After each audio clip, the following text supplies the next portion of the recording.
Shalom, everyone, from the integral house of Israel.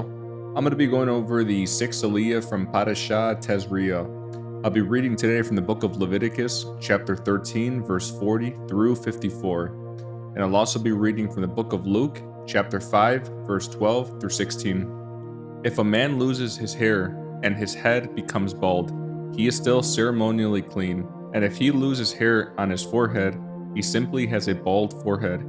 He is still clean.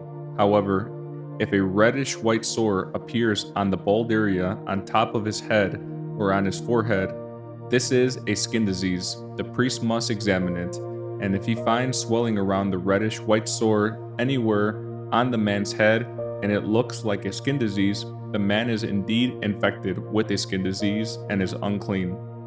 The priest must pronounce him ceremonially unclean because of the sore on his head.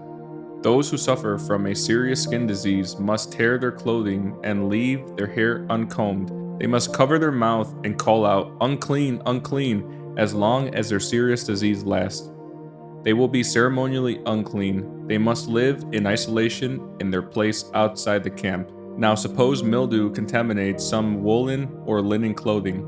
Woolen or linen fabric, the hide of an animal, or anything made of leather. If the contaminated area in the clothing, the animal hide, the fabric, or the leather article has turned greenish or reddish, it is contaminated with mildew and must be shown to the priest. After examining the affected spot, the priest will put the article in quarantine for 7 days. On the 7th day, the priest must inspect it again. If the contaminated area has spread, the clothing or fabric or leather is clearly contaminated by a serious mildew and is ceremonially unclean. The priest must burn the item, the clothing, the woolen or linen fabric, or piece of leather, for it has been contaminated by a serious mildew. It must be completely destroyed by fire. But if the priest examines it and finds that the contaminated area has not spread in the clothing, the fabric, or the leather, the priest will order the object to be washed and then quarantined for 7 more days. Next, I'll be reading from the book of Luke, chapter 5, verse 12 through 16. In one of the villages, Yeshua met a man with an advanced case of leprosy. When the man saw Yeshua, he bowed with his face to the ground, begging to be healed. "Lord," he said, "if you are willing, you can heal me and make me clean." Yeshua reached out and touched him. "I am willing," he said, "be healed." And instantly the leprosy disappeared. Then Yeshua instructed him not to tell anyone what had happened. He said, "Go to the priest and let him examine you.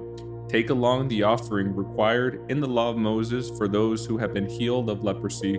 This will be a public testimony that you have been cleansed." But despite Yeshua's instructions, the report of his power spread even faster, and vast crowds came to hear him preach and to be healed of their diseases. But Yeshua often withdrew to the wilderness for prayer.